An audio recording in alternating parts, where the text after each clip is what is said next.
ቴዎፍሎስ ሆይ ኢየሱስ ለማድረግና ለማስተማር የጀመረውን ሁሉ ቀደም ባለው መጽሐፌ ጽፌልሃለሁ። ሄዶ የማያውቅ እግር ተፈታ። እንዴት? ኢየሱስ ነገረህ አይደለም እንዴ? ሉቃስ ላይ ለታሰሩት መፈታት ካህናት አመኑ። እንዴት? ለታሰሩት መፈታት ነው መንፈስ የሚሰራው። ስለዚህ ሉቃስ ከሐዋርያት ሥራ አይደለም የሚጀምረው። በኢየሱስ ክርስቶስ ሕይወትና አገልግሎት ስለ መንፈስ ቅዱስ በጣም በመስበክ ነው የሚቀጥለው። አዮ ሐዋርያት ሥራ ላይ ያለ ሰው ይሄንን ካነበበ በኋላ ነው እዛ የደረሰው። ይሄን ኤክስፒሪየንስ አድርጎታል፣ አይቷል። ሲጮው ሲመኙ ነበር። ከኔ የበለጠ ታደርጋላችሁ እያላቸው፣ ጠብቁ ይመጣል እያላቸው፣ ይሄን ያደረገው እሱ ነው ጠብቁት እያላቸው፣ ሰው ለመጠበቅ ለመራብ ለመጠማት ዝግጁ ናቸው። ምን እንደሚያደርግ ሲመጣ ያውቃሉ። አዮ ሉቃስ እያመቻቸን ነው ለሐዋርያት ሥራ ቤተክርስቲያን። ሬሚናንስ እግዚአብሔር ይፈልጋል። ሀገር እንደሄደ ህዝብ እንደሄደ ትውልድ እንደሄደ ጀማው እንደሄደ ሳይሆን እግዚአብሔርን መንገድና እውነት ተከትለው ለሚሄዱ አንዴ ይመጣላችሁ። ጌታ እግዚአብሔር የተመሰገነ ይሁን። እንቁምና በእግሮቻችን እሁድን የሴሌብሬሽን እግዚአብሔርን የምናመሰግንበት ከህዝቡ ጋር ስንገናኝ ሴሌብሬት ማድረግ አይደል? በእግዚአብሔር ህዝብ በጉባኤው ፊት ማመስገን፣ ማክበር፣ ማወደስ፣ ማድነቅ ደግሞ በህዝቡ በተቀደሰ ህዝቡ መካከል በመገኘታችን ህዝቡን እያየን መጋቢ ተስፋዬ ጋቢሶ እንዳለ እንዴት የተወደደ ነው ያንተ ማደሪያ እንዳለ እነሱን እያየን የምናደንቅበት ደግሞ ጸጋም እንከፋፈልበት ሰላም ተባብለን የእግዚአብሔርን እናደርግበት ነው። ልክ ነኝ አይደል? ስለዚህ ብዙ ፈገግታ ያስፈልጋል። ሴሌብሬት አድርጉ፣ እግዚአብሔርን አምልኩት፣ ደስ ይበላችሁ። እግዚአብሔር አምላክ የተመሰገነ ይሁን። የሉቃስ ወንጌል ምዕራፍ 24ን እና የሐዋርያት ሥራ መጽሐፍ ምዕራፍ 1ን እናነባለን።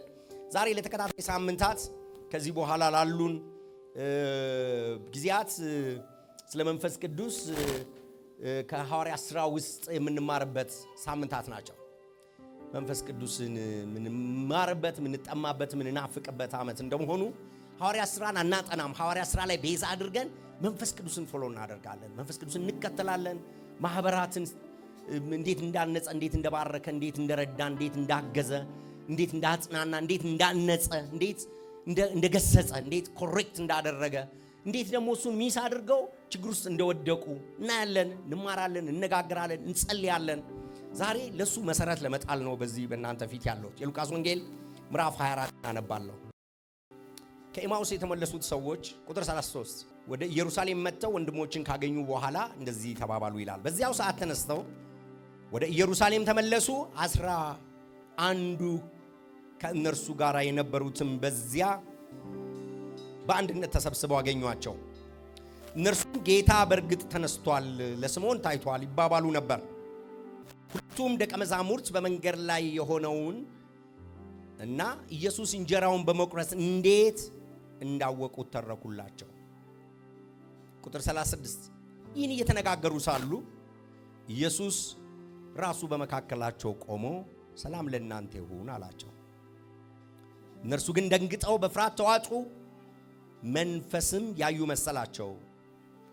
እርሱም እንዲህ አላቸው፣ ለምን ትጨነቃላችሁ? ለምንስ ጥርጣሬ በልባችሁ ይገባል? እጆቼንና እግሮቼን ተመልከቱ፣ እኔው ራሴ ነኝ። ደግሞ ንኩኝ እዩ፣ በእኔ እንደምታዩት መንፈስ ሥጋና አጥንት የለውም። ይህንም ብሎ እጆቹንና እግሮቹን አሳያቸው። እነርሱም ከመደሰትና ከመገረም የተነሳ ገና ሳያምኑ በዚያ ቦታ አንዳች የሚበላ ነገር አላችሁን አላቸው። እነርሱም የተጠበሰ ዓሣ 1 ቁራሽ ሰጡት። እርሱም ተቀብሎ በፊታቸው በላ።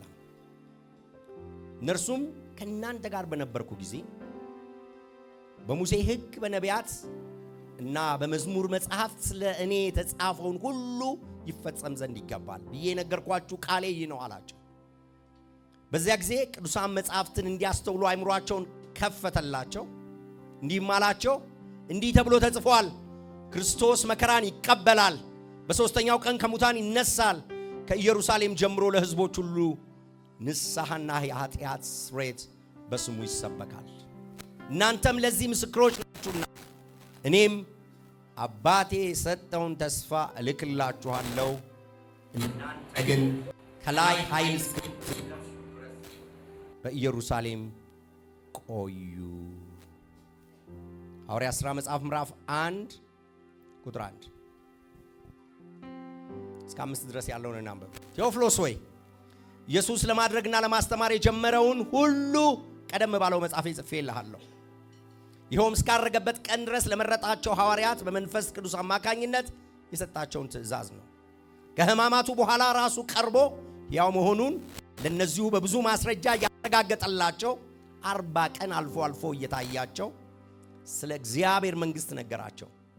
ከእነርሱም ጋር በማዕድ ተቀምጦ ሳለ እንዲህ ሲል አዘዛቸው፣ ከኢየሩሳሌም አትውጡ፣ ነገር ግን እኔ ስናገር የሰማችሁትን አብ የሰጠውን ተስፋ ጠብቁ።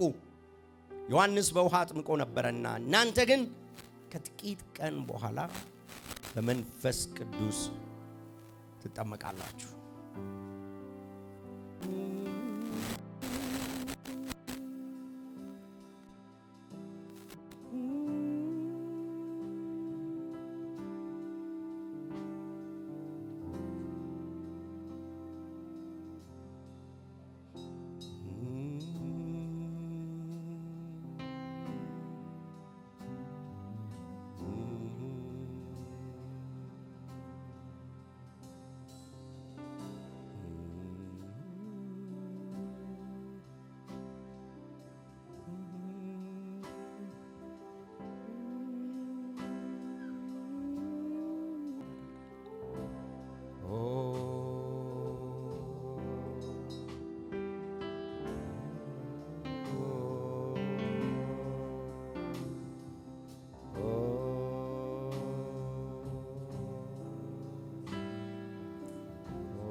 እንፈልግሃለን። ያውና ዳጊ ጤናማ ማህበር እንድትኖረን እንፈልጋለን። ያውና ዳጊ ቤተሰብ እንዲኖረን እንፈልጋለን። ያውና የሚያድግ ጤናማ የክርስትና ሕይወት እንዲኖረን እንፈልጋለን። ጥቂት አንተን ቀምሶ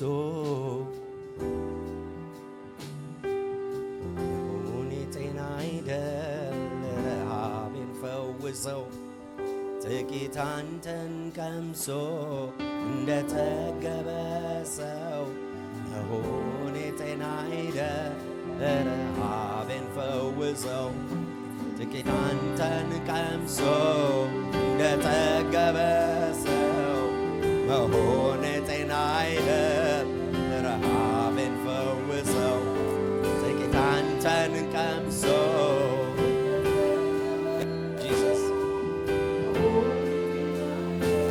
ረሃቤን ፈውሰው ዕለት ዕለት ማዶ ለመገኘት ሊረስርስ መንፈሴ ዕለት ዕለት ማዶ ትሁንና ነፍሴ ለመገኘት ዕለት ዕለት ማዶ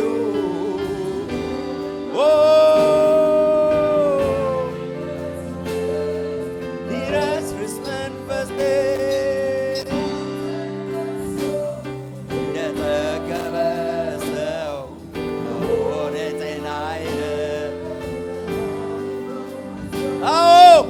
እናመሰግናለን ጌታ እግዚአብሔር ሆይ፣ ክብር ሁሉ ለአንተ ይሁን። ማኅበራችንን በፊት ብርሃን ጎብኘው፣ በመገኘት አረስርሰን። ጠልህና ወንዝ አቤቱ ከቅዱስ ጸጋና መንፈስ የሆነው በብልቶች ሁሉ የሚሠራው ያንተ አደራረግ በመካከላችን ይሆን። የታመሙ ይፈወሱ አቤቱ፣ በተለያየ ነገር የተያዙ ይላቀቁ። ከመቅደሱ የሚወጣው ወንዝ አሁን ያረስርሳቸው። በእነዚህ ሳምንታት መንፈስ ይለፍ። የተዳፈኑ ነገሮች ይቀጣጠሉ። የጸሎት ጉልበት፣ የቃል ጥናት፣ ኅብረትን የምንናፍቅበት ልባችን ተመልሶ በመንፈስ ይሠራ። እናመሰግናለን ኢየሱስ።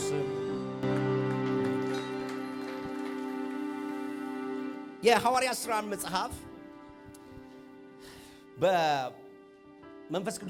የመንፈስ ቅዱስን ሥራ ከምዕራፍ 1 ጀምሮ ለመሄድ ሐዋርያት ሥራ አንድ መጽሐፍ ብቸኛ አይደለም። ጸሐፊው ሌላ መጽሐፍ አለው። ለምንድነው እሱ ምቹ የሚሆነው? የመንፈስ ቅዱስን ስራ የሐዋርያ ስራ ውስጥ ለምንድነው የምታገኙት? በጣም ግልጽ ነው፣ ለብዙዎቻችሁ ግልጽ ነው። መንፈስ ቅዱስ ወርዷል። ከዛ በኋላ አብያተ ክርስቲያናት እንዴት አድርጎ በመንፈስ ቅዱስ ኃይልና ጸጋ እንዳገለገሉ እንደውም አንዳንዶች የሐዋርያ ስራ ከሚባል የመንፈስ ቅዱስ ስራ መባል ነበረበት እስኪሉ ድረስ መንፈስ ቅዱስ ያው ሆኖ የሚታይበት መጽሐፍ ነው የሐዋርያ ስራ መጽሐፍ።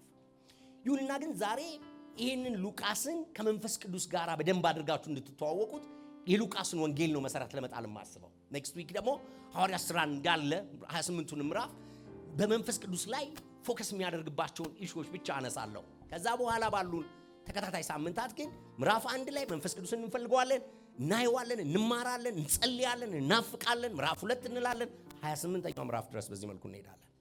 የእግዚአብሔር ቸርነት ከዚህ ጉዞ ጋር አለ። አሜን በሉኝ። ሉቃስ ነው ይሄንን ሁለቱን መጽሐፍት የጻፈው። እንደምታውቁት ዛሬ መግቢያ ስለሆነ ንባብ ስለሆነ አንዳንድ ነገሮችን መረጃ ነው መሰጣችሁ። በጣም የሐዋርያው ጳውሎስ ወዳጅ ነው፣ በጣም ወዳጅ ነው። ጳውሎስ ራሱ በአንደበቱ የሚገልጸው ቆላስይስ መጽሐፍ ምዕራፍ 4 ላይ ወዳጅ ይለዋል፣ የተወደደ ወንድም ይለዋል። የተወደደው ሐኪሙ ሉቃስ ነው የሚለው፣ በጣም ቅርብ ወዳጅ። ይሄ የሉቃስና የጳውሎስ ወዳጅነት በሁለተኛ ጢሞቴዎስ ላይ መጠቀሱ ሚኒንግ ይሰጣል። ለምን ጳውሎስ ሁሉ ትተውኛል በሚልበት ቦታ ላይ ነው እሱ ግን አብሮኛል ብሎ ያለው።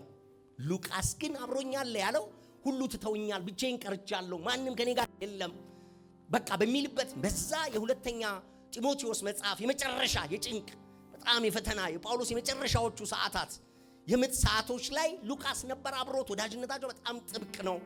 የሁለተኛው ሐዋርያዊ ጉዞ ላይ ነው የተገናኙት። አንዳንድ የተለያዩ ጽሑፎች አሉ፣ ግን ምንም ማስረጃ ስለሌላቸው ማንሳት አልፈልግም።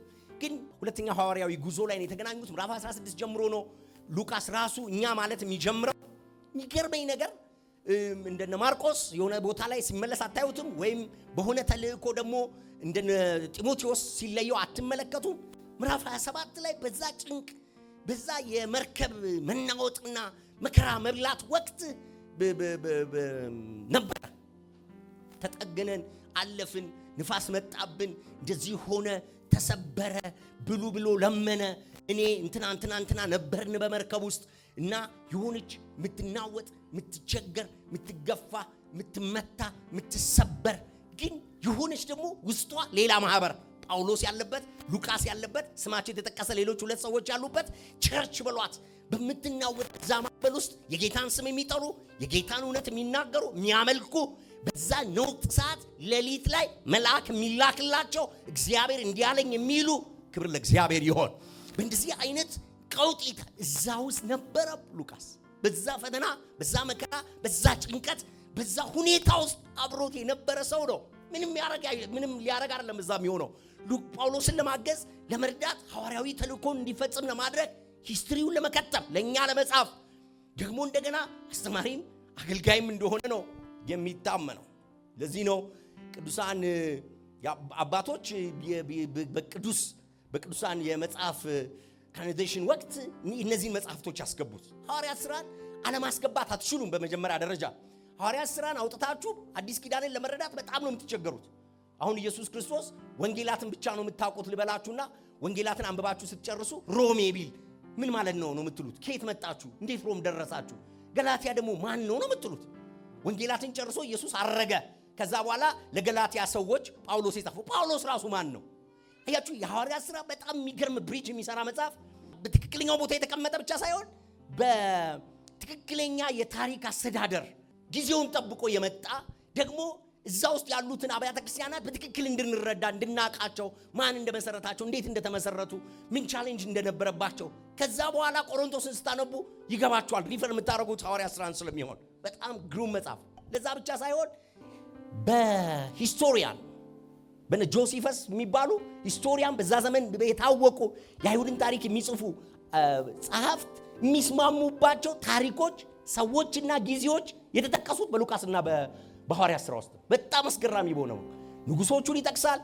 የሚያመጣበትን ጊዜ፣ ቀን፣ ቦታ፣ ጂኦግራፊውን ሲያስቀምጥላችሁ በጣም አስገራሚ የሆነ የታሪክ ጸሐፊ ነው ሉቃስ።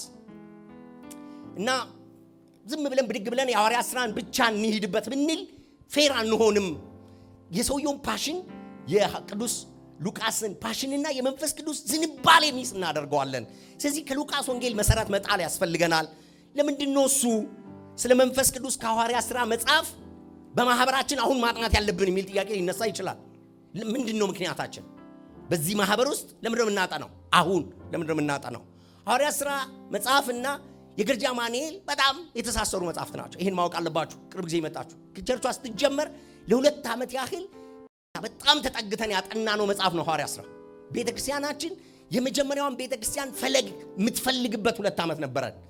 ይህ በመንፈስ ቅዱስ በሐዋርያት ሥራ ውስጥ የሚለው ዛሬ የምንጀምረው ትምህርት እንደ ጌታ ፍቃድ ዓላማ የሚያደርገው ሕያው በሉት ከኔ ጋራ ጤናማ እና አዳጊ ማህበር እንድትኖረን በማሰብ ነው።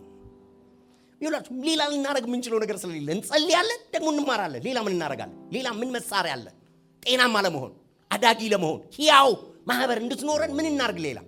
ስለዚህ በሐዋርያት ሥራ መጽሐፍ መሰረት አድርገን ሕያው ጤናማና አዳጊ ማህበር እንድትኖረን የሐዋርያት ሥራ መጽሐፍ መንፈስ ቅዱስን ብቻ ተከትለን ለመነጋገር ነው በዚህ ያለሁት። ሉቃስ ማን ነው? ሐዋርያው ቅዱስ ሉቃስ ከ66ቱ መጽሐፍት ውስጥ ብቸኛው አህዛብ ጸሐፊ ነው። ብቸኛው አህዛብ እሱ ነው። ሐኪም ነው። ታውቃላችሁ ይሄንን ቆላስይስ መጽሐፍ ምዕራፍ 4 ላይ ሐኪም ብቻ አይደለም፣ የሚገርም የታሪክ ጸሐፊ ነው። ጳውሎስ አብሮ ሰራተኛ ነው ይለዋል። ፊልሞና መጽሐፍ ምዕራፍ 1 ቁጥር 24 ላይ አብሮኝ የሚሰራ ነው ይላል። የተወደደ ነው ይለዋል። እና በወንጌል ሥራ ውስጥ ከጳውሎስ ጋር ቅድም እንደነገርኳችሁ እስከ 27ኛው ምዕራፍ ድረስ የመከራን ትንቅንቅ የተቀበለ ሐኪም የሆነ ግሪካዊ የተማረ የተወደደ ሰራተኛ፣ የተወደደ ወንድም፣ የተወደደ ወንድምነቱን ያሳየ በመከራ በችግር ወቅት አብሮ የቆመ ከወንጌል ጋር አብሮ የተጋደለ ሌሎች ሲሸሹ ሲተው ሲርቁ ያልተወ ያራቀ። ለምንድነው ስለ መንፈስ ቅዱስ ከሉቃስ እንማርና ሁለቱን መጽሐፍቶች ቤዛ አድርገን እንሄድ የምንለው? ይህ ሁለተኛው የሉቃስ መጽሐፍ የሐዋርያት ሥራ መጽሐፍ ማለት ነው። የመንፈስ ቅዱስ ሥራ መባል ነበረበት ሊባል እንደሚገባ ቅድም ነግሬያቸዋለሁ። መንፈስ ቅዱስ በአዲስ ኪዳን ውስጥ አጠቃላይ የተለያዩ ስያሜዎች አሉት። አሁን ለምንድነው ሉቃስን ተናንቀን የምንሄደው? መንፈስ ቅዱስን በደንብ ለማወቅ የሉቃስ ወንጌልና ሐዋርያት ሥራ ላይ ለምንድነው የምንሄደው የሚለውን ለመመለስ ነው። መንፈስ ቅዱስ በአዲስ ኪዳን መንፈስ፣ ንፋስ፣ እስትንፋስ፣ የጌታ መንፈስ፣ መንፈስ ቅዱስ ተብሎ ተገልጿል። እነዚህ ሁሉ የመንፈስ ቅዱስ ስሞች ናቸው በአዲስ ኪዳን ውስጥ። በአዲስ ኪዳን 379 ጊዜ መንፈስ ወይም ንፋስ ኑማ የሚለው ማለት ነው። ንፋስ ወይም እስትንፋስ መንፈስ የሚል 379 ጊዜ አለ። ከ379 ኑማዎች ውስጥ 252ቱን ጳውሎስና ሉቃስ ናቸው የሚጠቀሙት። ግማሽ የሚያክለውን የሚጠቀሙት ጳውሎስና ሉቃስ ናቸው። የቀሩትን 127ቱን ሌሎቹ ይጠቀማሉ ማለት ነው። ከነዚህም ከእንትኖቹ 106ቱን ሉቃስ ነው የሚጠቀመው። ሉቃስና ሐዋርያት ሥራ ውስጥ ብቻ መንፈስ ቅዱስ ንፋስ ወይም ደግሞ እስትንፋስ እያለ የሚጠቀመው ሉቃስ ነው። ስለዚህ ሰፊ ኢንፈሲስ በመንፈስ ቅዱስ ላይ ሰጥቷል። የሉቃስ ወንጌልም ሚስ የሚደረግ አይደለም ልል ነው። ሐዋርያት ሥራ ላይ ብቻ አይደለም ያለው ሰውየው ልላችሁ ነው። መንፈስ ቅዱስ የሚል ቃል መንፈስ ቅዱስ መንፈስ እስትንፋስ ምናምን ብቻ ሳይሆን መንፈስ ቅዱስ የሚል ሙሉ መጣሪያ ባለው ሁኔታ 89 ጊዜ ነው አዲስ ኪዳን ውስጥ የተጠቀሰው። ከ89ኙ 54ቱን የጠቀሰው ሉቃስ።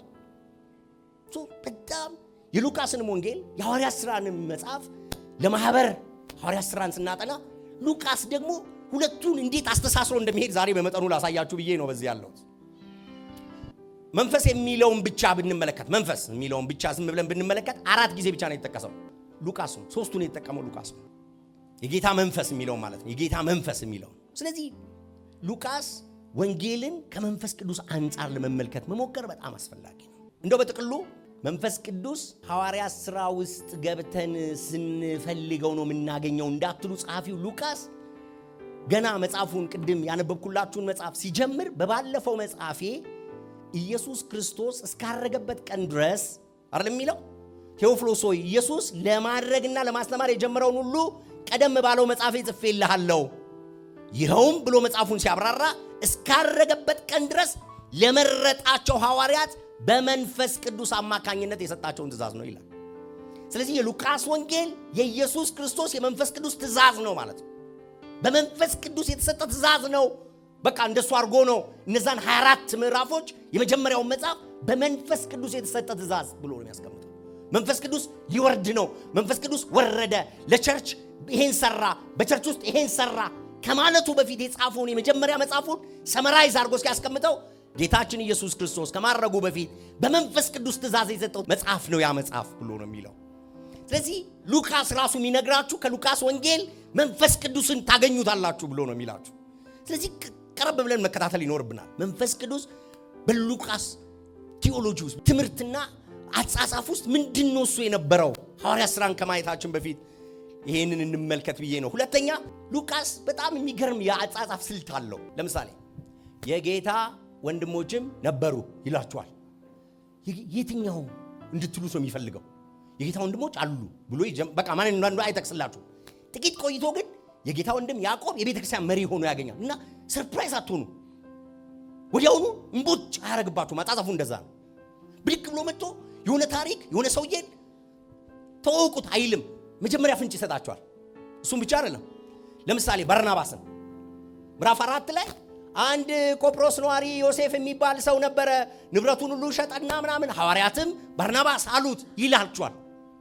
ከዛ በኋላ ነው የሚቀጥለው ስለ መሬት ሽያጭ ምናምን ምዕራፍ 5 ላይ የመጣውን የአናንያና ሰጲራን ታሪክ ሊነግራችሁ ምዕራፍ 4 ላይ አንድ ሰው በጣም በመንፈስ ቅዱስ ተሞልቶ በመንፈስ ቅዱስ የተሞላ ሰው በርናባስ የተባለ መሬቱን ሸጦ ሐዋርያት እግር ስር አስቀመጠ። ምዕራፍ 5 ሲመጣ ስለ መሬት ሽያጭና ምናምን ይነግራችኋል። በርናባስን በቃ ትንሽዬ ፍንጭ ሰጥቷችሁ ነው የሚተው።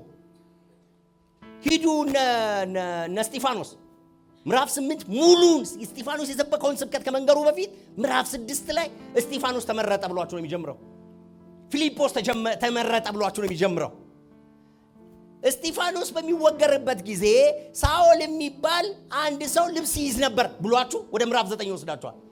ሳኦል ማን ነው አትሉም? አሁን ስለ ሳኦል ምዕራፍ 8 ላይ ልብስ ያዥ አድርጎ ያስተዋውቃችሁና ከዛ በኋላ ምዕራፍ 9 ላይ በሙሉ ጉልበቱ ይገባል ወደሱ። እያንዳንዱን ታሪክ በእንደዚህ አይነት ሁኔታ ነው የሚያስቀምጠው። ስለዚህ ሉቃስ ሰርፕራይዝ የሚያደርጋችሁ ምንም ነገር የለም። ከዚህ ተነስታችሁ መንፈስ ቅዱስን ከሐዋርያት ሥራ ለማጥናት ከመጀመራችሁ በፊት ቆይ ሉቃስ ውስጥ ምን ብሎ ነበር ማለት አለባችሁ። ሉቃስ ውስጥ ምን አይነት የመንፈስ ቅዱስ ትምህርት ነበረው? ስለዚህ ይሄ ሰውዬ ቀድሞ እንደዚህ አይነት ነገሮችን የማድረግ ልማድ ስላለው በጽሑፍ ውስጥ በሉቃስ ወንጌል ውስጥ መንፈስ ቅዱስ እንዴት ተገልጧል? በቃ እሱን ለማድረግ ነው። በሁለት ምክንያት ነው ዛሬ ሉቃስን መሰረት የምጥለው። አንደኛ ራሱ የባለፈው መጽሐፌ በመንፈስ ቅዱስ የተሰጠ ትእዛዝ ነው ብሏል። የመንፈስ ቅዱስ ታሪክ ነው ብሏል። መንፈስ ቅዱስ የቀነበበው፣ መንፈስ ቅዱስ ናሬት ያደረገው፣ መንፈስ ቅዱስ የሰራው ከኢየሱስ ክርስቶስ ጋር ሆኖ ያከናወነው ነው ብሏል። ስለዚህ ቁርጥ አድርጌ ሐዋርያት ሥራን ብቻ ላይም የአንድ ሰው መጽሐፍ ስለሆነ ዛሬ ሉቃስን ወንጌል መሰረት ልጣል። ሁለተኛው ምክንያቴ አጻጻፉ ሰውየው የሚጽፍበት መንገድ መጀመሪያ ፍንጭ ሰጥቶ ስለሆነ የሚጽፈው ምዕራፍ 2 ላይ ወረደ ሊለኝ አይደለም። ከመጀመሪያው መጽሐፉ ላይ ስለ መንፈስ ቅዱስ ያስቀመጣቸውን መረጃዎች መውሰድ እፈልጋለሁ። ለዛ ነው ዛሬ በዚህ የምቆየው። እንደዚህ እንበል፣ መንፈስ ቅዱስ በሉቃስ ወንጌል ውስጥ እንዴት ነው የተገለጠው? ይውላችሁ ሉቃስ ሐዋርያት ሥራ መጽሐፍ ምዕራፍ 2 መንፈስ ቅዱስ ሊወርድ ነው ሲላችሁ ቅሬታዎች ያሳያችኋል፣ ሬሚናንስ ያሳያችኋል።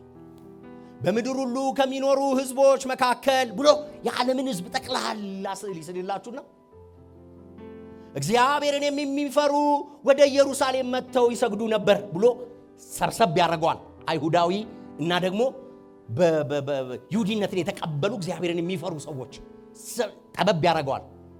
ደግሞ እንደዚህም ያህል ቁጥራቸው የሆነ በአንድ ሰገነት ቤት ውስጥ ሆነው እግዚአብሔርን ይጠሩ ይጸልዩ ነበር ብሎ ሐዋርያቱ ጋር ያመጣዋል ነገሩ። ሬሚናንስ መንፈስ ቅዱስን ከማስተዋወቁ በፊት በጣም ይሄ የተለመደ ነው። ለመንፈስ ቅዱስ ምቹ ራሳቸውን ለሱ የሰጡ ከብዙሃኑ መንገድ ጋር የማይሄዱ መንፈስ ቅዱስን በመጠባበቅ እሱን ታምነው የሚኖሩ በጣም ይፈልጋል ይላቸዋል ሉቃስ። የሉቃስ ወንጌል ሲጀምር ስለ ቅሬታዎች በመናገር ነው የሚጀምረው። ቅሬታዎቹን ያስተዋውቃችሁና ነው መንፈስ ቅዱስ በእነሱ ሕይወት የሰራውን የሚነግራችሁ። በይሁዳ ንጉሥ በሄሮድስ ዘመን በአብያ ካህናት ምድብ የሆነ ዘካርያስ የሚባል አንድ ካህን ነበረ። ሚስቱም ኤልሳቤጥ አሮን ነገር ነበረች። ሁለቱም የጌታን ትእዛዝና ሥርዓት ሁሉ ጠብቀው ያለ ነቀፋ ይኖሩ ነበር። በእግዚአብሔርም ፊት ጻድቅ ነበሩ። ሬሚናንስ ለሉቃስ አስፈላጊ ነገር ነው። ታላቁን አምላክ ጌታ መንፈስ ቅዱስን ለማውረድ ለማምጣት በስራ ላይ ለማዋል የሚያስፈልግ የቀና ልብ፣ ንጹህ ልብ፣ ከዓለም ጋር አብሮ የማይሄድ ልቡ ትር ምትል ጌታን የሚናፍቅ አገር ተበላሽቶ ምድር ፈርሶ ምድር ተብካክቶ ጌታ አለ የሚሉ የጽድቅ ሰዎች ነገራቸው ባይሟላም ልጅ ባያገኙም ጸሎታቸው ባይሰማም ጌታን እጠብቃለሁ የሚሉ ጩና አሜን በሉኝ። በደም መንፈስ ቅዱስ እንደነሱ አይነቱ ላይ ነው የሚመጣው ብሏቸው ነው የሚከተለው። እና በእነዚህ ቤተሰቦች ላይ እንዴት እንደመጣ ቁጥር 15 ላይ ሲናገር በጌታ ፊት ታላቅ ይሆናልና ገብርኤል መጥቶ ለዘካርያስ ያለው ስለ ሕፃኑ ሲናገር የወይን ጠጅ ሆነ ሌላ የሚያሰክር መጠጥ አይጠጣም። በእናቱ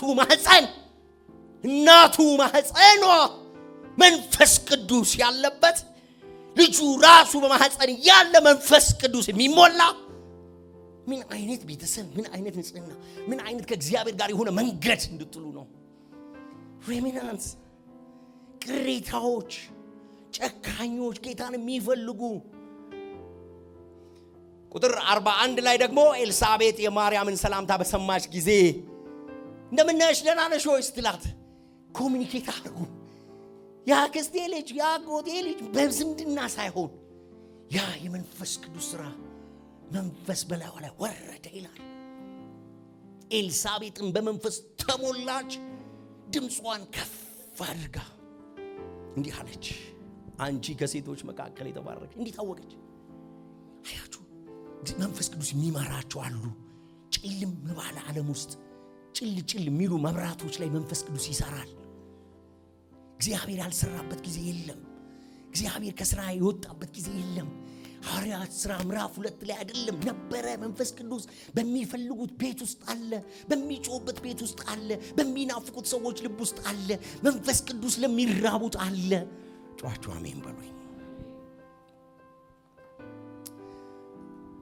ከዛ በኋላ ሕፃኑ ተወለደ ይላችሁና ዘካርያስም የሕፃኑም አባት ዘካርያስ በመንፈስ ተሞልቶ እንዲህ አለ። ትንቢት ተናገረ ይላል ካህኑ። ትንቢት ተናገረ፣ መንፈስ ወረደበት። ስለዚህ ምን እያለ ነው ሉቃስ? እግዚአብሔር ጌታ መንፈስ ቅዱስ እንደዚህ ሲሰራ ነበር፣ እንደዚህ ሲያረግ ነበር። አሁን የወረደው መውረድ ዝም ብሎ አይደለም። አሁንም እሱን ለተከተሉ ጥቂቶች በእነሱ በኩል ሀገር ለመቀየር አብርሃምን ጠርቶ ለአሕዛብ በረከት ያደረገ አምላክ ጥቂቶችን ጠርቶ 3000 5000 ምድር ሁሉ አገር እስከ ምድር ዳርቻ ድረስ እንዲወስዳቸው የቻለው ከሱ ጋር ወክ ያደረጉ ሰዎች ስላገኘ ነው። ጻድቁ ስምዖን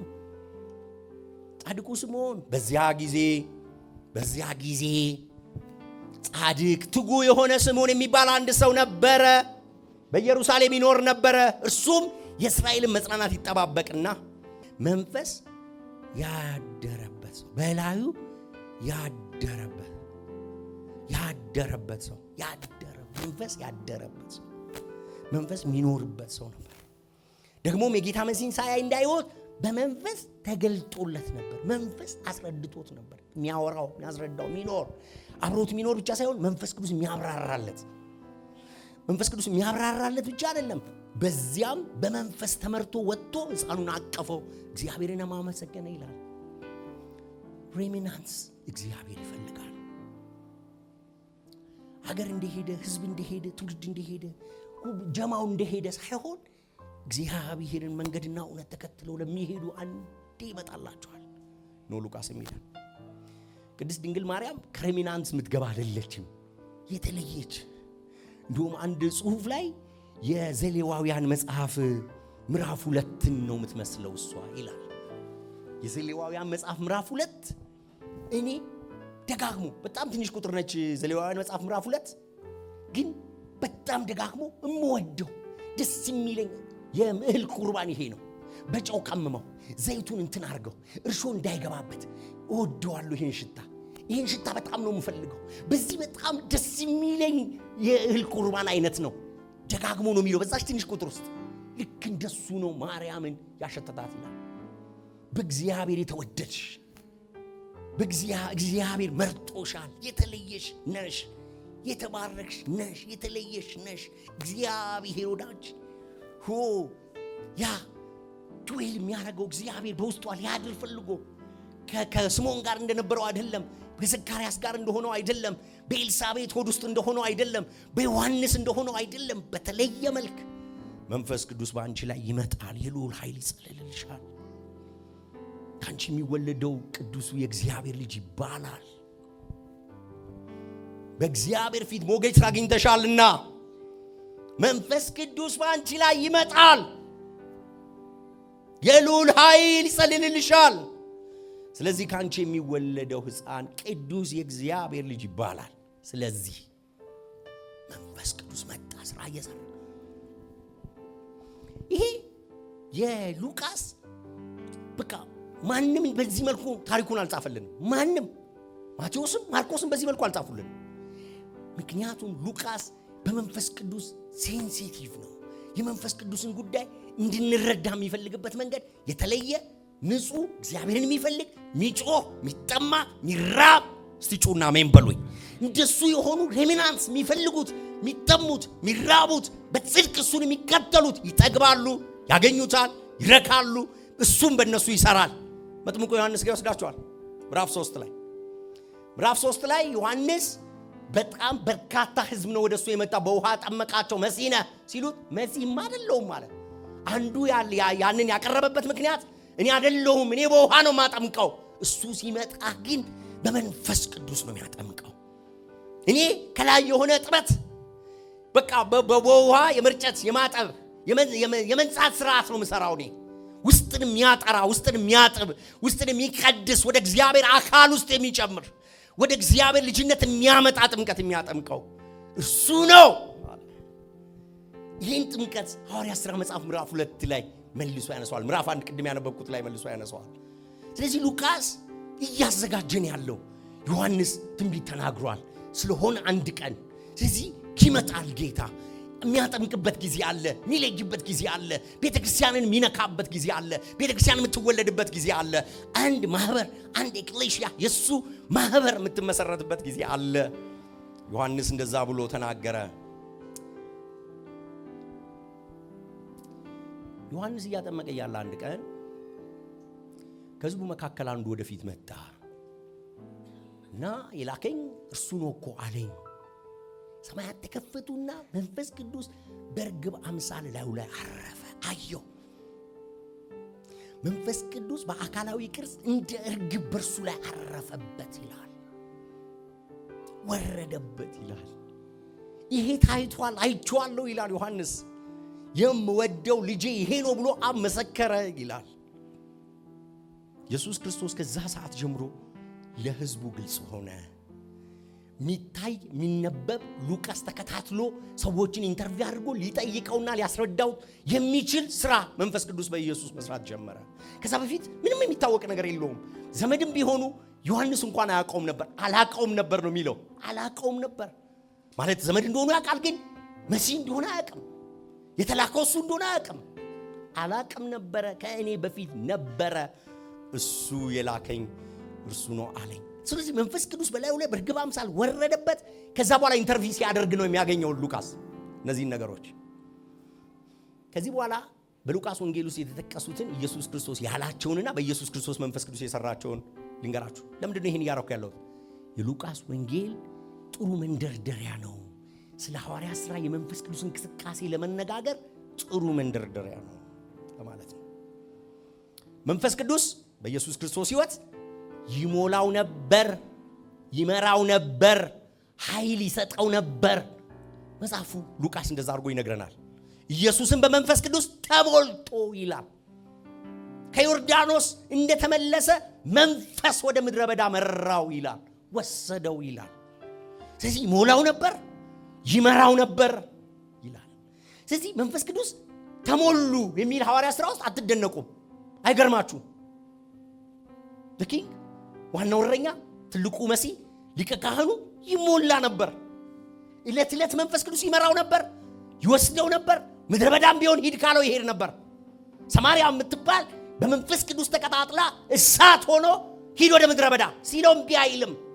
የሚመራ እሱ ነው የሚመራው። እሱ ያለው ነው የሚሆነው። መሪው እሱ ነው። አውጡልኝ እንትናና እንትናን፣ ኧረ መሪዎቻችን ናቸው ያለ እነሱ አይሆንልንም አትሉትም። መራ ማለት መራ ነው። አለ ማለት አለ ነው። መቀበል ነው። እሱ ነው እያለን ያለው። በኢየሱስ ክርስቶስ ሕይወት ውስጥ መንፈስ ቅዱስ ይሞላ ነበር፣ ደግሞ ይመራ ነበር፣ ይወስደው ነበር። በመንፈስ ቅዱስ ኃይል ደግሞ ተሞልቶ ከምድረ በዳ ወጣ። ኃይል ነበረው። የመንፈስ ቅዱስ ጉልበት ነበረው። ኃይል ከኔ ወጥቷል የሚለው ትዝ ይላችኋል። ይፈውስ ዘንድ ኃይል ሆነለት የሚለው ቃል ትዝ ይላችኋል። እነዛ ሁሉ የታጨቁት እዚህ ውስጥ ነው። ኃይል ተሞልቶ ወጣ። ማስተማር፣ መስበክ፣ ደዌ መፈወስ ጀመረ። ኃይል፣ የመንፈስ ቅዱስ ኃይል ነበረበት። ስለዚህ እነ ጴጥሮስ ንቅንቅ አይሉም። ከዚህ በኋላ ኃይል ሳትቀበሉ እንዳትወጡ። አየሁ ቴዎፍሎስ ለምንድን ነው እንዳትወጡ ያላቸው? ኢየሱስ ክርስቶስ ኃይል ተቀብሎ ነው የጀመረው። እንዳትሞክሩት አላቸው። 24 ሲዘጋም ሉቃስ ሲከፍት ሐዋርያት ሥራ ኃይል ያስፈልጋል። ያለ ኃይል አይሆንም። የመንፈስ ቅዱስ በእናንተ ላይ ለመኖሩ ምልክቱ ኃይል ነው። ኃይል ደግሞ ሥራ የሚያሳይ ነው። የሚታይ ነገር አለው። ሚነቅለው፣ የሚያፈርሰው፣ የሚገለብጠው፣ ሚነቅለው ነገር መኖር አለበት። ሰው ከነሐዘኑ መመላለስ የለበትም። ኃይል እስቲ ኃይል በሉን ጮና። ሉቃስ እየነገረው ያለው እዛ ጋር ሲመጣ አይደለም። ይኸው በኢየሱስ ሕይወት ውስጥ እዛ ኢየሱስ ክርስቶስ ማገልገል ጀመረ፣ መስበክ ጀመረ፣ ደዌዎችን መፈወስ ጀመረ። በመንደሮቹም ሁሉ ዞረ፣ ዝናው ወጣ ይላችሁና ስራውን መስራት የጀመረበትን ነገር ሲጠቀልል ከዛ ወደፊትም ደግሞ እንዴት እንደሚሰራ ሊያብራራ አንድ ምኩራብ እንደ ልማዱም የሚል ቃል ስላለ ከዛ በፊት ከምድረ በዳ በኋላ በጣም ብዙ አገልግሎት አገልግሏል። በጣም ብዙ ምዕራፍ 4 እናንተ አንብቡት። የሉቃስ ወንጌል ምዕራፍ 4 ስታነቡት ዝናው ወጣ ብሏችሁ ነው የሚጀምረው። ይሰብክ ነበር፣ ያስተምር ነበር፣ እርኩሳን መናፍስቶችን ያወጣ ነበር፣ ክፉ መናፍስቶችን ያወጣ ነበር፣ በሽተኞችን ይፈውስ ነበር። ዝናው ወጣ፣ እንደ ልማዱም ምኩራብ ገባ ይልና የጌታ መንፈስ በእኔ ላይ ነው። ለምን? ሰብክ ዘንድ። መስበክ ያስፈልጋል። አዎ። መስበክ ትፈልጋለህ? አዎ። የእግዚአብሔር መንፈስ በእኔ ላይ ነው አለ መሲሁ። እንዴት ዝም ብሎ ይሰበካል? ቤተክርስቲያን እንዴት ድምጿ ዝም ብሎ ይሰማል? መስበክ፣ ስለ ኢየሱስ ማውራት፣ መጮህ ይችል ይሆናል። ኃይል ከየት ይመጣል? ጉልበት ከየት ይመጣል? ልብን የሚከፍተው ከየት ይመጣል? የእግዚአብሔር መንፈስ በእኔ ላይ ነው። ለምን? ሰብክ ዘንድ፣ ለድሆች እሰብክ ዘንድ ቀብቶኛል። ይሄ ብቻ ነው አይደለም፣ ለታሰሩ መፈታትን። እጃችሁን አንሱ ማባካችሁን። የእግዚአብሔር ኃይል ያስፈልገናል። ስንት የታሰረ ቤት፣ ስንት የታሰረ ኑሮ፣ ስንት የታሰረ ወጣት ባለበት በዚህ መሃል እንዲህ ኢየሱስ ክርስቶስ ለመፍታት ኃይል ነው የሚያስፈልገዋል። የእግዚአብሔር መንፈስ በላይ ነው። ለታሰሩት መፈታት ይሆን፣ ለታሰሩት መፈታት ይሆን። እንዲህ መፈታት የሚያደርግ የእግዚአብሔር መንፈስ። እጆቻችሁን አንሱና ለምኑት። መፈታት በጉባኤያችን እንዲሆን፣ የተሰወረ ነገር እንዳይኖር፣ ቀንበር እንዲሰበር የእግዚአብሔር መንፈስ እንፈልጋለን። የእግዚአብሔር መንፈስ እንፈልጋለን። ለታሰሩ መፈታት። እስቲ ጩና በሉት። ለታሰሩ ሄዶ የማያውቅ እግር ተፈታ። እንዴት? ኢየሱስ ነገረህ አይደለም እንዴ? ሉቃስ ላይ ለታሰሩት መፈታት። ካህናት አመኑ። እንዴት? ለታሰሩት መፈታት ነው መንፈስ የሚሰራው። ቤዛ ኢየሱስ ነው፣ ማርያም ነች። ጭቅጭቅ አየሁ። ይሄን የምትፈታው አንተ ነህ። መንፈስ አንድ ላይ ሲመጣ ከተማ ላይ ሀገር ላይ ለመጣ ለየትኛውም ጭንቅ መፈታት፣ አርነት፣ ሰላም። ለታሰሩት መፈታት ብቻ አይደለም የሚለው ለታወሩት ማየት ይላል። መንፈስ ቅዱስ በሰው ላይ ሲመጣ ብቻ የሚሆን ነው ይሄ። እግዚአብሔር በዚህ ማህበር ይሄንን ያድርግ።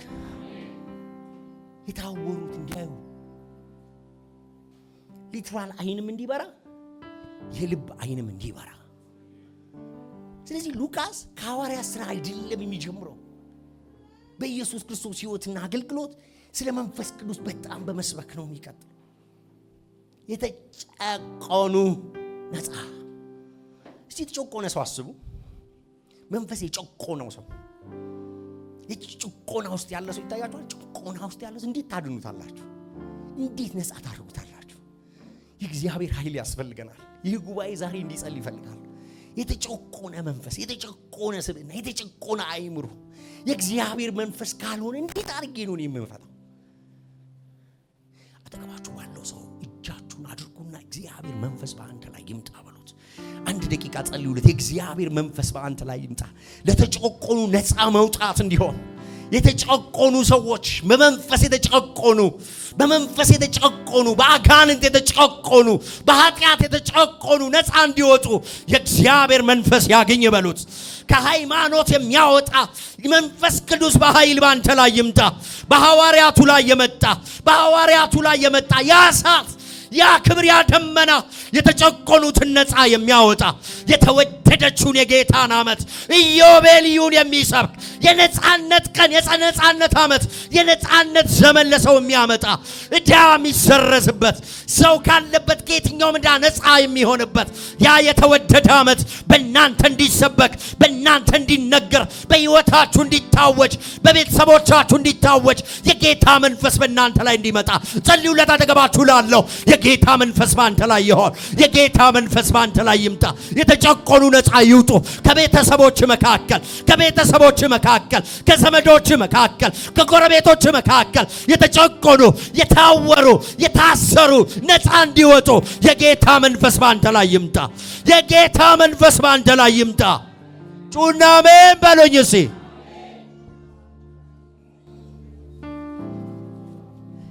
አዩ ሐዋርያት ሥራ ላይ ያለ ሰው ይሄንን ካነበበ በኋላ ነው እዛ የደረሰው።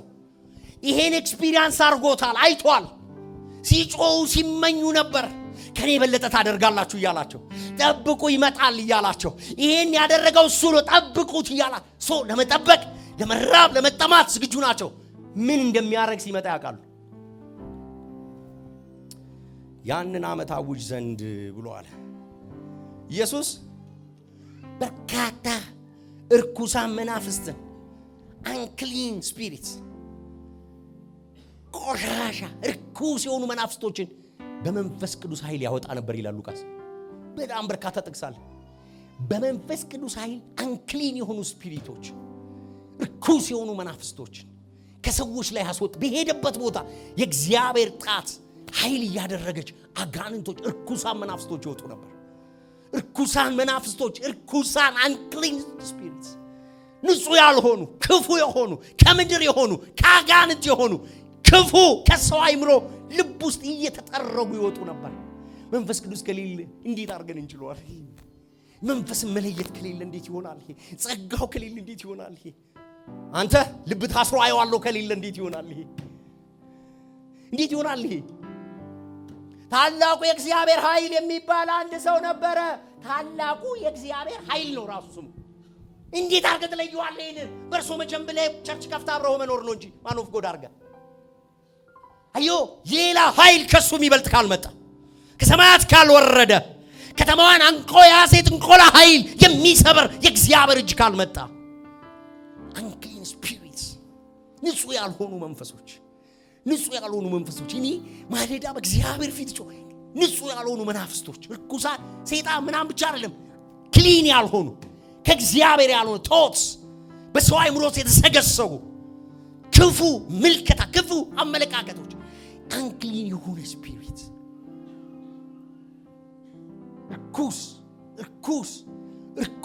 እርኩስ የተወጋ ይሆን።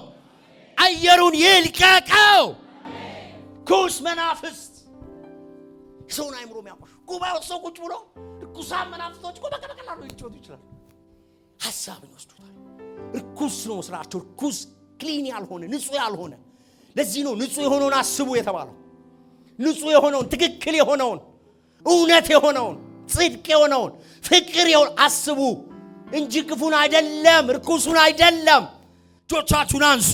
እንደዚህ አይነት መናፍስቶች የተጠረጉ የሆነው የተጠረጉ ይሁኑ። አይምሮን የሚያበላሹ በምናየውና በምንሰማው በሶሻል ሚዲያ የተሰገሰጉ ክፉ መናፍስቶች የተጠረጉ ይሆኑ። ኢየሱስ በደረሰበት ይጠርጋቸው ነበር። አይችሉም።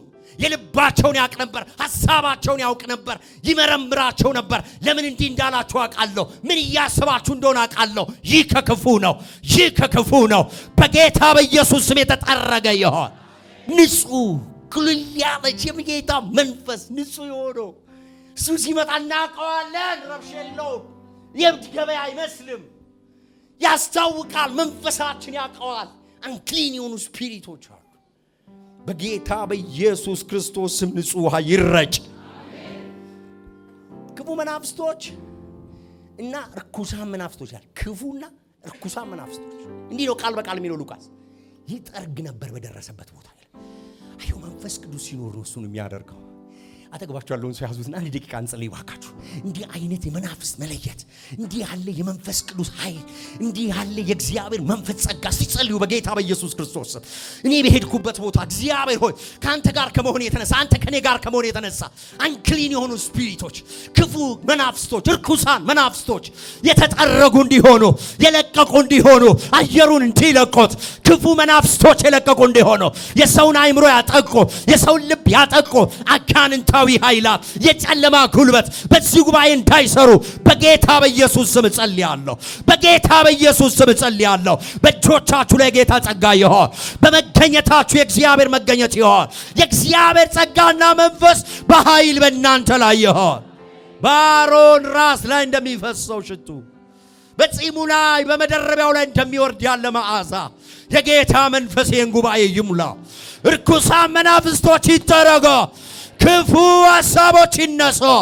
ሐሳብ ያስገባ በይሁዳ ውስጥ በሰው ልብ ውስጥ ሐሳብ የሚያስገባ አጋንንታዊ ሥራ የፈረሰ ይሆን። ጩና አሜን በሉኝ። ይፍረስ። አሜን። ከጸሎት ጋር እንማር። ሮብን ከጸሎት ጋር እንማር። ሐዋርያት ሥራን ከዚህ በኋላ እግዚአብሔር መንፈስ ቅዱስ በኃይል ይመጣ። አንዳንዶቻችሁ የጸጋውን ኃይል ትለማመዳላችሁ። የደስታ መንፈስ በጉባኤው ላይ ይወርዳል። የተጫናችሁ የተሰበረ ይሆናል። ያሰራችሁ የለቀቀ ይሆናል። እግዚአብሔር አምላክ ሰንሰለት ይቆርጣል። ማነቆች ይበጥሳል። ገለባ የተበላ ይሆናል። የደፈረሰ ውሃ፣ የደፈረሰ ሕይወት በንጹህ ከመቅደሱ በሚወጣው ኩልል ባለው መንፈስ የተሞላ ይሆናል። አሜን፣ አሜን፣ አሜን። ኢየሱስ ደቀ መዛሙርቱን ሁሉ ኃይልና ስልጣን ሰጣቸው ይላቸዋል ሉቃስ። ኃይልና ስልጣን ሰጥቷቸው ላካቸው ይላል። ኃይልና ስልጣን ሰጣቸው ይላል። መንፈስ ቅዱስ ወርዶ አይደለም። በመንፈስ ቅዱስ የሚያገለግለው ጌታ ኢየሱስ ሰው የሆነው ኢየሱስ ደቀ መዛሙርቱን ስልጣንና ኃይል ሰጥቶ በርኩሳን መናፍስቶች እና በደዌ ሁሉ ላይ ኃይል እንዲኖራቸው ቼክ አርጉ ብሎ እሱ አንድ ቦታ ሆነ። ገቡ። በየመንደሩ አጋንንቱን አወጡት። አያችሁ፣ ጠብቁ። የሚገባቸው ለዚህ ጠብቁ፣ ጠብቁ። አሁን እኔ አርጉ ስላችሁን አምጣረጉት። ሂዱ፣ ስልጣን ሰጠዋችሁ። እዛ መንደር አንተ ግባ፣ አንተ እዚህ ግባ፣ አንቺ እዚህ ግቢ። እኔ ብያችሁ አይደለም፣ በእኔ ስልጣን ሄዳችሁ አይደል የሆነው። አብ እኔን እንደላከኝ አሁን ልልካችሁ ነው። መንፈሱ ይመጣል፣ ጠብቁት። እሱ በእናንተ ላይ በመጣ ጊዜ እስቲ ጩና አሜን በሉኝ። አጋንንቶች የዛን የካህኑን ልጆች እንደቦጫጨቁት አይደለም። እናንተ በአጋንንት ላይ ኃይል እስኪኖራችሁ፣ ስልጣንና ጉልበት እስኪኖራችሁ ጮኻችሁ አሜን በሉኝ። እሺ፣ በጣም የሚገርመኝ ሄደው አጋንንት አወጡ፣ በሽተኛ ፈወሱ፣ ከተማ ዳነ፣ ተፈወሰ፣ ደስ አለው።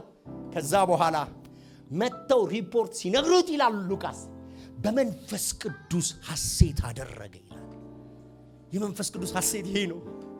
እሱ ኢየሱስ እየዞረ አጋንንት ሲያወጣ አይደለም፣ በሽተኛ ሲፈውስ አይደለም። እሱ የላካቸው በመንፈስ ቅዱስ ኃይል ሥራ ሲሰሩ አካሉ ብልቱ የሱ ማህበር ይሄን ስትሰራ ሲያይ በመንፈስ ቅዱስ ሐሴት አድርጎ አባት ሆይ አለ፣ አመሰግናለሁ አለ።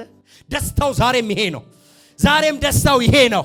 ለአንድ የተቀባ ሰው መስጠት አይደለም። ማህበሩ ጠቅላላ፣ ጉባኤው ጠቅላላ በጸጋ ተሞልቶ በመንፈስ ተሞልቶ ጩና አሜን በሉኝ። እስቲ ሉቃስ እንደዚህ ይላል፣ ሰማይም ሆኖ አሁን ደስታው ይሄው ነው ይላል።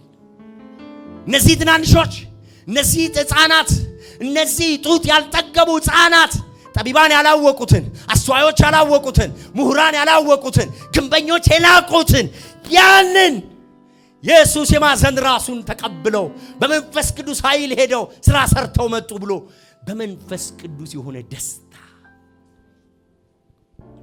እግዚአብሔር በምን የሚደሰት ይመስላችኋል? አሁን ቴልሚ በምን የሚደሰት ይመስላችኋል? አንድ ማን ኦፍ ጎድ ቢቀባልን ወይስ ደግሞ የሱ አካል ሙሉ ለሙሉ ሲሰራ ቢያይ? አይናችሁ በጣም አርጥሮ አርጎ አይቶ ሙሉ ሰውነታችሁ ሽባ ቢሆን የሚፈልግ ሁሉም እንዲሰራ ነው የምትፈልጉት አይደል? ነው አይደለም ወይ? ማህበሩ ጠቅላላ ደስታው እሱ ነው፣ ሐሴቱ እሱ ነው። መንፈስ ቅዱስና ወልደ እግዚአብሔር በምድር ያለው ሥጋ የለበሰው በእኛ መካከል ያደረው ሐሴት አረጉ፣ አብሮ ደስ አላቸው። አብሮ በመንፈስ ቅዱስ ሐሴት አደረገ፣ ደስ አለው። አባት ሆይ አመሰግናለሁ፣ እነዚህ ሕፃናት ይሄን ተለማመዱልኝ አለ። አጠገባችሁ ላለው ሰው ንገሩልኝ፣ መንፈስ ቅዱስ በአንተ ሲሰራ እግዚአብሔር ደስ ይለዋል በሉት። መንፈስ ቅዱስ ባንቺ ሲሰራ እግዚአብሔር ደስ ይለዋል። የእግዚአብሔር መንፈስ ባንተ ሲንቀሳቀስ ሕፃን የሆንክ ብትሆን ያልተማርክ ብትሆን ኢትስ ኦኬ። የእግዚአብሔር መንፈስ ባንተ ሲሰራ የዓለምን ማይሆን ነገር ሚሆን የሚያደርገው አምላክ። በተጠራችሁ ጊዜ ምን ነበራችሁ? በተጠራችሁ ጊዜ ምን ነበራችሁ? ምንም አልነበራችሁ። እሱ ግን የዓለምን ምናምንቴ እየጠራ አሜን አትሉኝም ወይ? ስለዚህ የተናቃችሁ አላችሁ እዚህ መካከል መጽሐፍ ቅዱስ እንደዚህ ይላል፣ ለተናቀው ብልት የበለጠ ክብር ይገባዋል ይላል። እግዚአብሔር በተናቀው ብልት ይሰራል የሚል ጩና አሜን ይበላይ። ስለዚህ እመኑኝ እግዚአብሔር አምላክ አጠገባችሁ ባለው ሰው ይሰራል። ስለዚህ ከመድረክ አትጠብቁ። አጠገባችሁ ሰላም በሚላችሁ ሰው እግዚአብሔር ኮሙኒኬት ሊያረጋችሁ ይችላል። እግዚአብሔር አምላክ በእናንተ አጠገባችሁ ያለውን ሰው ኮሙኒኬት ሊያረግ ይችላል። የእግዚአብሔር ጸጋ በእናንተ ሊያልፍ ይችላል። እስቲ ጩና አሜን በሎይ። ጾም ጸሎት የባለፈው የመጨረሻው ጾም ጸሎት ላይ የሆነው ቀን ላይ እግዚአብሔር አምላክ መልእክት እየሰጠኝ ነበረ እና እርግጠኛ ነበርኩኝ መልእክት ላመጣላቸው የነበሩ ሰዎች የሚጸልዩላቸው ሰዎች አስገራሚ በሆነ መንፈስ ቅዱስ ኃይል ሆኖ ሲጸልዩላቸው አየሁ። ልጠራቸው ፈልጌ ግን አጠገባቸው ቆመው የሚጸልዩላቸው ሰዎች በአደገኛ የመንፈስ ሙላት ነበሩ እና አንዷን ጠራዋት። እግዚአብሔር እንዲህ ያለኝ ነበር ስላንቺ እና እግዚአብሔር አሁን የሆነ ያለው ነገር ልክ ነው ስላለኝ ተውኩት አልኳት። ኤግዛክትሊ እንዲህ እየጸለየችልኝ ነበር አለች። ይሁላችሁ እግዚአብሔር አምላክ ከመድረክ ማይክ በያዘ ሱፍ በለበሰ ሰው ብቻ አይደለም። እናንተ ባዶ ሆናችሁ አትምጡ። መንፈስ ቅዱስ በእናንተ ይሰራ። ጉባኤው እጆቹን ያንሳ። ይሄን ጸጋ ከፈለጋችሁ፣ ይሄን ከተራባችሁ መድኃኒት ያድርገኝ፣ እግዚአብሔር በኔ ይስራ፣ እግዚአብሔር በኔ ይፈውስ፣ እግዚአብሔር በኔ ይንቀሳቀስ ካላችሁ እጆቻችሁን አንሱ። ፈልጋለሁ በሉት። በኔ ስራ መንፈስ ቅዱስ፣ በኔ ስራ ጌታዬ፣ በኔ ተንቀሳቀስ ጌታዬ። ከመድረክ ብቻ አይደለም፣ በኔም በአጠገቤ ካለው በጎኔ ካለው ሐዘን ማስወግድ፣ ደስታን ማመጣ፣ ቀንበር ምሰበር፣ የሚያጽናና ቃል ያለኝ በሰላምታዬ ረፍት እንዲያልፍ ማደርግ። ሰላም ይሁን ስል ሰላምታን ሳቀርብ እግዚአብሔር ሰላም የሚሰጥብኝ። እስቲ ጩና አሜን በሉ። እስቲ አጠገባችሁ ላለው ሰው ሰላም ይብዛል በሉት። ጀስት ይሄንን እስቲ በሉት በትክክል። ይኸውላችሁ አይደለም በትክክል በሉት።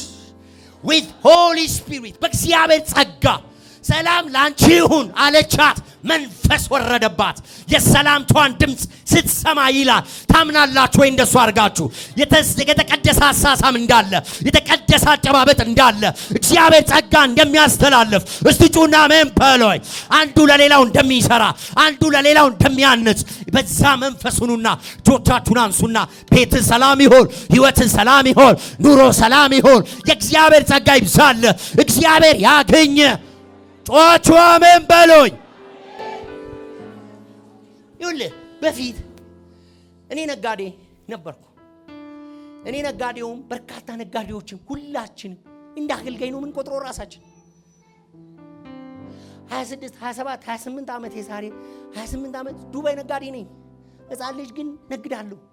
ግን በሄድኩበት ቦታ እንደ አገልጋይ ነው ራሴን የማስበው።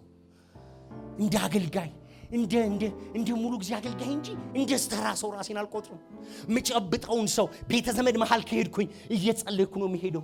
ያላመኑ ሰዎቻችን እህትና ወንድሞቻችን ቲሸርት ለብሰን እንተኛለን። ዴሊብሬትሊ ታናሽ ከፕራንታላ ቬር ካፕራንዲያ ቲሸርታቸውን ለብሰን እንተኛለን፣ እንጸልያለን አቅፈናቸው።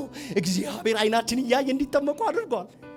ጮኻችሁ አሜን በሉኝ እስቲ፣ ጮኻችሁ አሜን በሉኝ እስቲ። ሁላችሁ ሳህን ማቅረብ መንፈሳዊ ነበር። የሆነ ወቅት አለ፣ የሆነ ወጣቶች ነበሩ ሳህን ማቅረብ፣ ቤት ውስጥ ማስተናገድ። በመንፈስ ቅዱስ ለውሼ ምግቡን አቀረብኩላቸው ይላል። እቃውን አጠብኩት በመንፈስ ቅዱስ። እግዚአብሔር ሆይ በዚህ ምግብ ሲበሉ፣ እዚህ ክፍል ሲገቡ፣ እዚህ እንዲህ ደብተር ላይ ከደገመ ይሁን የእግዚአብሔር ጸጋና መንፈስ ያልፋል ይሰራል ብለህማል። በእኔ ጸጋ አለ። አየህ ዛሬ አንድ ሸቃቢ መንፈስ መጣና ከመድረክ ጠብቋለን። እናንተ ጸጥ ብለውና ከመድረክ ጠብቋለን። የመድረኩም ሰውዬ ደግሞ ማውራት እንጂ ኃይል የለው ጉልበት የለው። ወይኛን አልሰራን እኔን ጠብቁ ሲለን ስንጠብቀው እግዚአብሔር አምላክ በእናንተ ላይ ኃይል ያምጣ። እግዚአብሔር አምላክ በብልቶች ኃይል ያምጣ። ጸጋ በላያችሁ ላይ ይምጣ። የጸሎት መንፈስ ይመለስላችሁ። እግዚአብሔር አምላክ እንዳገልጋይ የምትጾመው፣ እንዳገልጋይ የምትንበረከኩ፣ እንዳገልጋይ የምትጾሙ እስክትሆኑ ድረስ የእግዚአብሔርን ቃል የምታጠኑት ለመቼ ነው እስክትሉ ድረስ እግዚአብሔር አምላክ ኃይል ይልቀቅባችሁ። ነጋዴው ዘርዬ ደብረ ዘይት 1 ዓመት ተመላልሶ ነው የተማረው። እዚህ አስጀመሩኝ ኮሌጅ እየነገድኩ ምን ልሆን ነው ያኔ አገልጋይ እንደምሆን ጌታ ኖ ጥማት ነው። ሁሉም ነው፣ እኔ ብቻ አይደለሁም። ሁሉም ሰው ይማራል። ስንገናኝ ሌላ ወሬ የለም። ይኸው ጆሲ አለ 20 ምናምን ዓመት ቤት መጥቶ አድሮ ጫወታ፣ ሌላ ወሬ አውርተናናቅ ማውራት የእግዚአብሔር ቃል ብቻ፣ ጸሎት ብቻ፣ ንግግር፣ ክርክር። ምንድነው ይሄ ቃል የሚለው? ልክ ምግብ ይቀራል። በቃ ይኸው ነበር። ዛሬ ከመድረክ ጠባቂ ሆነን ነው ጌታ እግዚአብሔር ላካቸውና ሲመለሱ ሪፖርት ሲነግሩት አጋንንት ወጡልን፣ በሽተኛ ተፈወሰልን፣ እጆቻችንን ጭነን ተፈወሱ፣ አጋንንቶች ርኩሳት ወጡ ሲል በመንፈስ ቅዱስ ሐሴት አደረገ። ይሄ በዙፋኑ ላይ ያለው ጌታ ኢየሱስ ዛሬ ሐሴት ያደርጋል። ይሄን ሐሴት ሞላለሁ የሚል ራሱን እንዳገልጋይ የሚቆጥር አለ ወይ? እኔ ጉባኤ የምመጣው ልሰራ ነው። በሰላምታ ውስጥ እግዚአብሔር ይሰራል። እግዚአብሔር እኔን መልእክተኛ ያደርጋል። እግዚአብሔር በእኔ ያጽናናል። እግዚአብሔር በእኔ ይፈውሳል። ጮኻችሁ አሜን በሉኝ እስቲ። አሁን ከሰዓት በኋላ ሻይ ከምትጠጧቸው ሰዎች ጋር የእግዚአብሔር ጸጋ በእናንተ ያልፋል። በቃ አካል ሁሉ ብልት ሁሉ ሰራ። ሐዋርያ ሥራ ሊላችሁ ነው ይሄንን የሚለው። ብልት ሁሉ በሁሉም ላይ ትጩና በሉት፣ ጮክ ብላችሁ በሉት። ታላላቅ ጸጋ ነበረባቸው።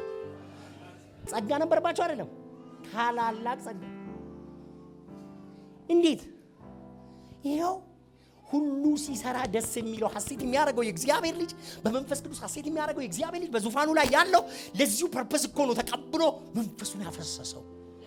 ለዚህ እኮ ነው አካል ሁሉ የሚሰራው። የተበተኑትም ሁሉ እስቲ በሉት፣ ጩና በሉት እንደገና፣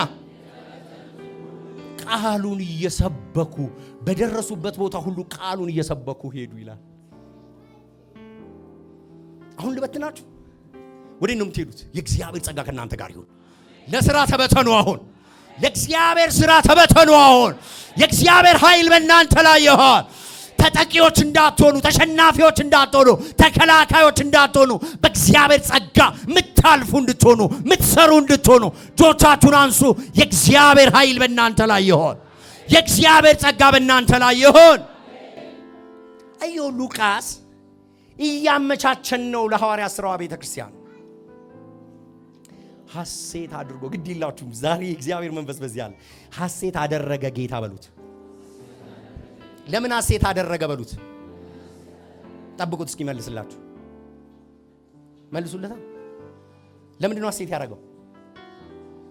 እግዚአብሔር አይምሮዬን ይክፈት። እስቲ 1 ደቂቃ ጸልዩ። እግዚአብሔር ሆይ ቅዱስ ቃልህ እንዲገባኝ ፈልጋለሁ። አይምሮዬን ክፈተው። አስተምረኝ፣ አስተምረኝ፣ አስተምረኝ፣ አስተምረኝ፣ አስተምረኝ፣ አስተምረኝ።